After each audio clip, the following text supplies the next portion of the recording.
Halo, assalamualaikum warahmatullahi wabarakatuh. Perkenalkan, nama saya Wiwit Arif Hidayat dari Prodi S1 Keperawatan 6A Universitas Harapan Bangsa Purwokerto. Di sini saya akan sedikit sharing materi terkait diabetes mellitus. Pasti teman-teman sudah banyak yang tahu apa itu sih diabetes mellitus. Nah, di sini saya akan sedikit menyinggung apa itu diabetes mellitus. Diabetes mellitus adalah suatu keadaan terjadinya gangguan fungsi metabolisme tubuh dalam peningkatan kadar gula dalam darah. Kemudian, klasifikasi diabetes mellitus dibagi menjadi 3. Yang pertama, diabetes mellitus tipe insulin atau insulin dependent diabetes mellitus, yang dahulu dikenal dengan nama juvenile onset diabetes. Diabetes ini penderitanya tergantung pada pemberian insulin untuk mencegah terjadinya ketoasidosis dan mempertahankan hidup. Biasanya diabetes ini terjadi pada anak-anak atau usia muda yang disebabkan karena keturunan. Yang kedua, diabetes mellitus tipe 2, yaitu non-insulin dependent diabetes mellitus, yang dulu dikenal dengan mature onset diabetes.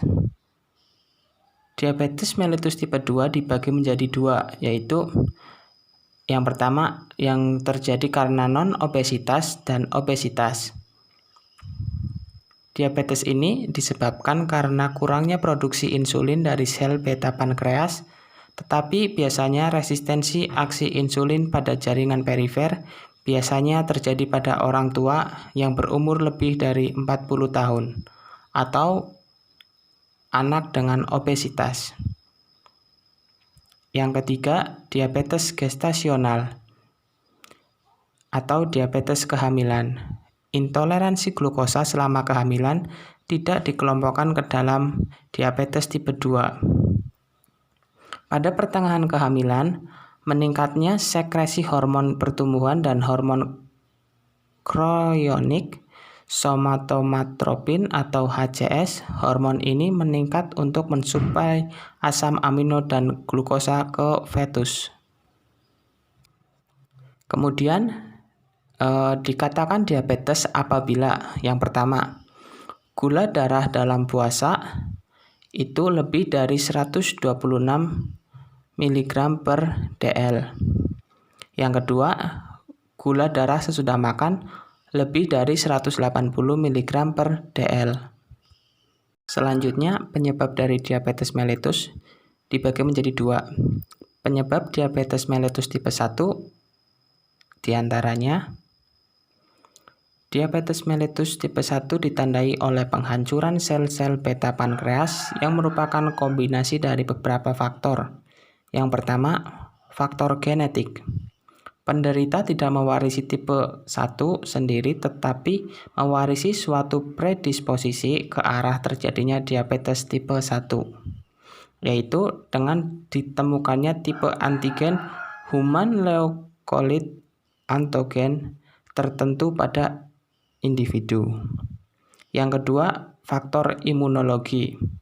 Pada diabetes tipe 1 terdapat suatu respon autoimun sehingga antibodi terarah pada sel-sel pulau Langerhans yang dianggapnya jaringan tersebut seolah sebagai jaringan abnormal.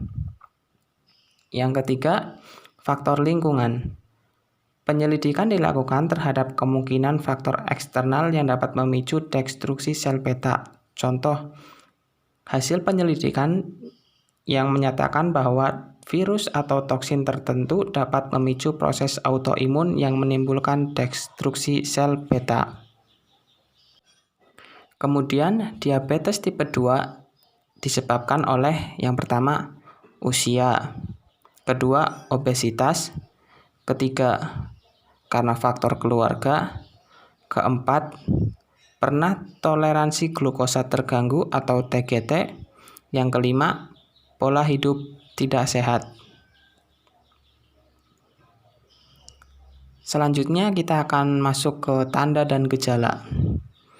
Tanda dan gejala yang pertama adalah haus berlebihan.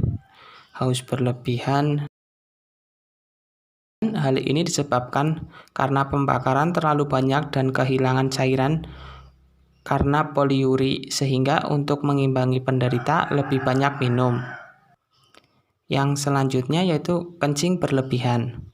Hal ini disebabkan karena kadar glukosa dalam darah meningkat sampai melampaui daya serap ginjal terhadap glukosa, sehingga terjadi osmotic diuresis yang mana gula banyak menarik cairan dan elektrolit sehingga penderita mengeluh banyak kencing. Kemudian dehidrasi, pusing, sakit kepala, jantung yang berdenyut, pandangan mata kabur, infeksi, dan penurunan berat badan. Penurunan berat badan disebabkan karena kehabisan glikogen yang telah dilebur menjadi glukosa, maka tubuh berusaha mendapat peleburan zat dari bagian tubuh yang lain yaitu lemak dan protein. Selanjutnya penata laksanaan. Yang pertama yaitu melalui diet dan latihan. Diet di sini diet akan rendah glukosa, kemudian pemantauan gula darah. Yang ketiga, pendidikan kesehatan.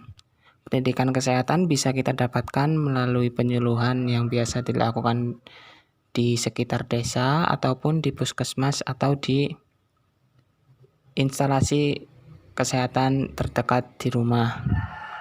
Selanjutnya ada daftar hitam makanan bagi diabetes. Daftar hitam di sini yaitu makanan yang dilarang untuk penderita diabetes. Yang pertama, mie instan. Kedua, kue dan roti dari tepung putih. Yang ketiga, gorengan. Yang keempat, makanan cepat saji. Yang kelima, makanan dan minuman yang manis.